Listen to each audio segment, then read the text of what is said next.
Hello guys, आ गए हम lecture number 12 लेकर। लेक्चर नंबर 11 तक हमने आपको टोटल डीएनए आरएनए से रिलेटेड सारे पार्ट्स कंप्लीट करवा दिए थे। आज हम आ गए evolution, only for evolution. Clear है? आपको हमने DNA, RNA, mRNA, tRNA, rRNA इससे रिलेटेड सारे प्रोसेसेस कंप्लीट कराए थे। हाउ प्रोटीन सिंथेसिस, मतलब प्रोटीन कैसे बनता है, ये भी हमने प्रोटीन फॉर्मेशन के पूरे प्रोसेसेस आपको बता दिए थे कि कैसे डीएनए आरएनए बनाता है, आरएनए फिर अपने में से एमआरएनए को मैसेज देता है, एमआरएनए टीआरएनए को देता है, टीआरएनए आरआरएनए के साथ मिलकर क्या करता है, कोड को डिकोड करके फिर अमाइनो एसिड्स बनाता है। अमाइनो एसिड्स का बड़ा सा जब बॉन्ड बनता है दैट एक प्रोटीन तैयार होता है। फिर क्लियर है? सब कुछ अच्छे से क्लियर करवाया था, सब कुछ कंप्लीट हो गया है। अब ये सारा प्रोसीजर खत्म हो गया, ट्रांसक्रिप्शन, ट्रांसलेशन, ट्रांसलोकेशन। इसका हम आपको थोड़ा सा इससे रिलेटेड समरी आपको सेंड कर देंगे, है ना, वो आपके लिए बहुत हेल्पफुल होगा। बट आज हम देखेंगे evolution. Evolution in the sense विकास, कैसे हुआ विकास, हमारे विकास के बारे में बातें की जा रही है। तो कैसे हुआ हमारा विकास बताइए, पता है आपको? इट्स अ लॉन्ग ड्यूरेशन, बहुत ज़्यादा टाइम लगा ये होने के लिए। माइक तिरछा जा रहा है, बहुत ज़्यादा समय लगा इसके लिए। हमें यूनिवर्स के एकदम स्टार्टेड बिगिनिंग पे जाना पड़ेगा। कैसे बिगिनिंग पे जाना पड़ेगा? क्योंकि जब तक यूनिवर्स नहीं बने तब तक हमारे अस्तित्व का तो कोई मतलब ही नहीं है। सो बहुत ज़्यादा बिगिनिंग में universe a tiny ball of energy, एक बहुत छोटा सा बॉल ऑफ एनर्जी था। बट धीरे धीरे धीरे धीरे slowly it was exploded, expand, उठ गया। और क्या हुआ? पूरा ब्लास्ट हो गया, जिसे हम कहते हैं बिग बैंग। और उसके बाद फिर हमारा यूनिवर्स सीरियसली बॉर्न हुआ। उस समय कहते हैं न्यू बॉर्न बेबी जैसा होता है, उस समय बॉर्न हुआ 13.8 बिलियन ईयर्स अगो। आप समझ सकते हैं किसे कहते हैं? कोई नहीं था उस समय, life was not exist on that time. ठीक है, अभी आप यूनिवर्स की बात सुन रहे हैं। अब उसके बाद देखिए क्या होता है, ये यूनिवर्स बना, बॉर्न हुआ, but the temperature was very high, बहुत ज़्यादा टेम्परेचर था, बहुत गर्म था। इतना गर्म होने के कारण वहाँ कुछ भी प्रोसेस नहीं होता था। लेकिन धीरे धीरे धीरे ये कूल डाउन हुआ, पूरा कूल नहीं हुआ, थोड़ा थोड़ा। उसके बाद गैलेक्सीज बनी, गैलेक्सीज बनने के बाद और एनी अदर सेलेस्टियल ऑब्जेक्ट्स बने। आप स्टार्स, मून, सन, बहुत सारी चीज़ें बनी। ठीक है, सेलेस्टियल ऑब्जेक्ट्स आप समझ सकते होंगे कि स्काई में और क्या क्या है, मोर देन थाउजेंड्स, करोड्स, चाहे जो भी बोलो, बहुत ज़्यादा चीज़ें वहाँ पे, है ना। तो अब क्या आ गया, ये यूनिवर्स के बारे में समझ आया। अब इसमें क्या होता है, यूनिवर्स में जितनी सारी गैलेक्सीज बनी, बाद में हमारी भी एक प्यारी सी गैलेक्सी बनी। किस गैलेक्सी में रहता है हमारा गैलेक्सी? कौन सा है? The milky way. क्लियर है? The milky way is our Galaxy.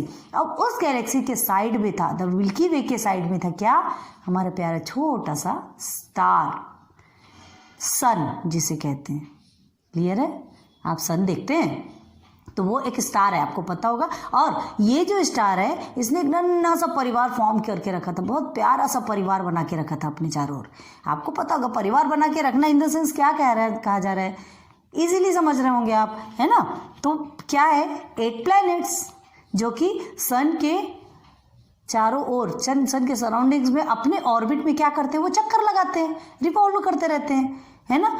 Which type of planets? हाँ, 9 प्लैनेट्स कहा जाता था पहले, 9 प्लैनेट्स होता था। अभी हमने 8 प्लैनेट्स मानना स्टार्ट किया, क्योंकि जो 9th नंबर का जो प्लैनेट है ना, उसे ड्वार्फ प्लैनेट करार दिया गया।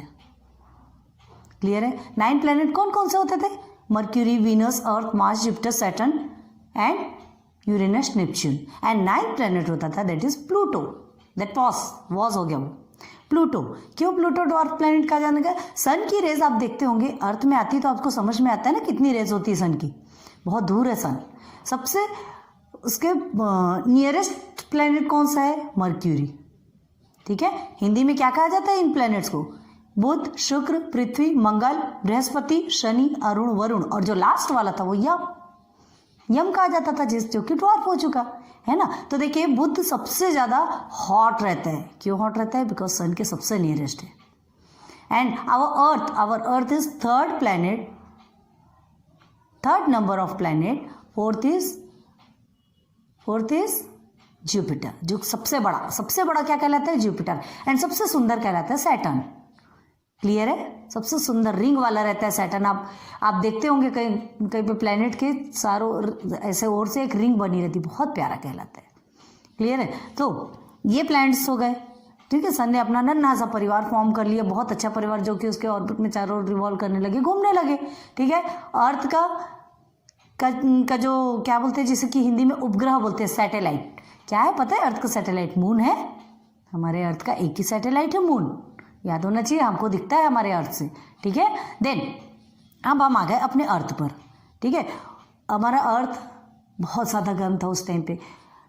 The life was not exist from that in that time, ठीक है।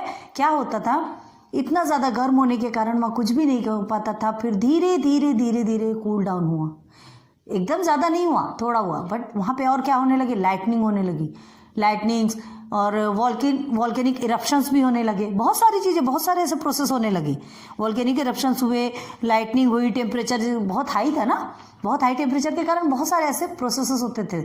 लेकिन जब धीरे धीरे कूल डाउन हुआ तो वहाँ पर अर्थ के चारों ओर एटमॉस्फेयर बना तो उसमें बहुत सारे एलिमेंट्स आए। बहुत सारे एलिमेंट्स कौन कौन से? Hydrogen, helium, nitrogen and many types of carbon dioxide, ठीक है। बहुत सारे एलिमेंट्स आए। तो ये एलिमेंट्स क्या करने लगे? टेम्परेचर हाई होने के कारण ये सारे एलिमेंट्स रिएक्ट करने लगे आपस में।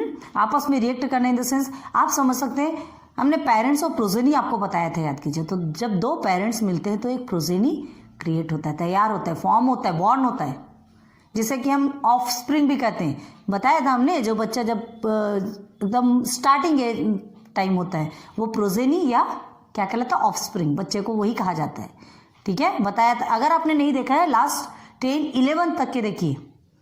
11 में तो आपको नहीं मिलेगा ये पेरेंट्स प्रोजेनी, आपका लास्ट शायद 5th या 6th लेक्चर में है, जाके देखेंगे तब समझेगा, नहीं तो फिर तो कुछ समझने वाली बात ही नहीं है, ठीक है। यहाँ तक समझ में आ गया। अब क्या होता है, ये सारे एलिमेंट्स क्रिएट एक दूसरे के साथ क्या करने लगे?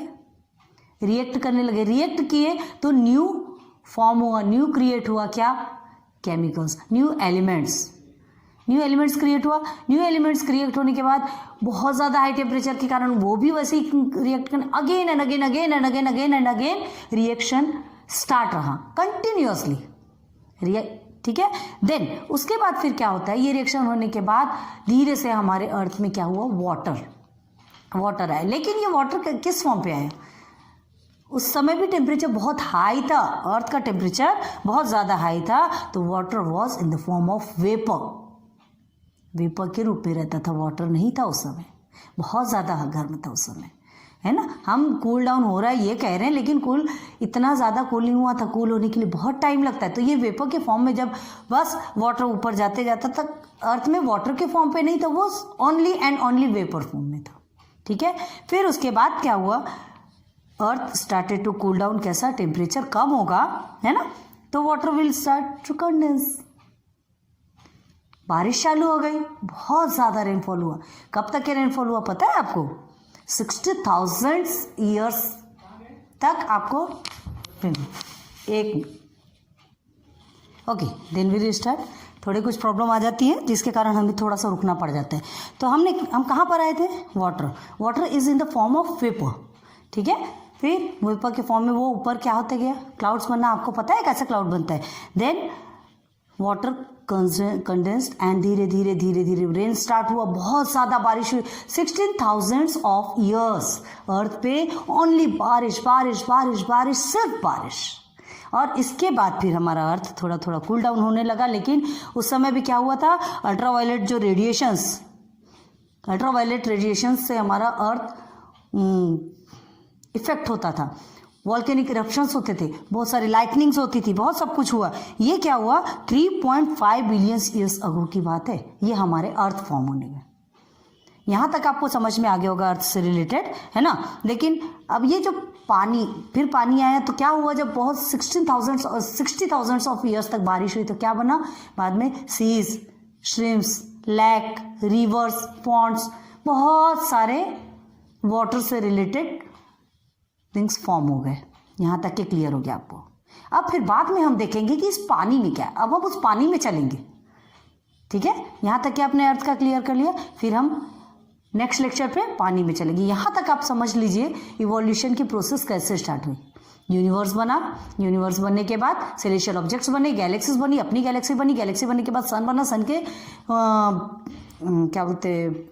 क्या कहते हैं उसे, फैमिली, परिवार बना, सोलार सिस्टम जिसे कहते हैं। Then that solar system form and third planet is our earth, ninth planet was dwarf, सब कुछ बता रहे हैं आपको। और उसके बाद जो अपना अर्थ है, बहुत ज़्यादा टेम्परेचर हाई था, टेम्परेचर हाई होने के कारण अर्थ में लाइफ एग्जिस्ट नहीं थी। फिर उसके बाद धीरे धीरे कूल डाउन हुआ था, एटमॉस्फेयर बना, एटमॉस्फेयर में बहुत सारे एलिमेंट्स आए, elements react and react and react and react करने लगे, न्यू फॉर्म होते गए और न्यू फॉर्म होते गए और न्यू फॉर्म होते गए।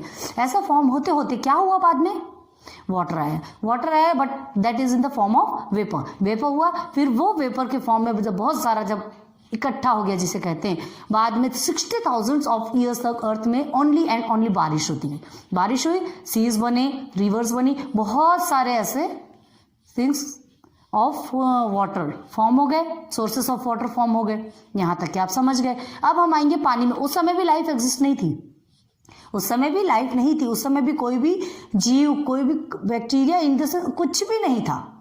अब हम जब पानी में आएंगे तब हम देखेंगे कि उसमें क्या था। क्लियर है? यहाँ हम यहीं पे एंड करते हैं ये वाला अपना वीडियो, ठीक है। लेक्चर नंबर 12 आपका कंप्लीट होता है। लेक्चर नंबर 13 पे लेकर आएंगे कि पानी के अंदर क्या था। मिलेंगे फिर अगले लेक्चर पे।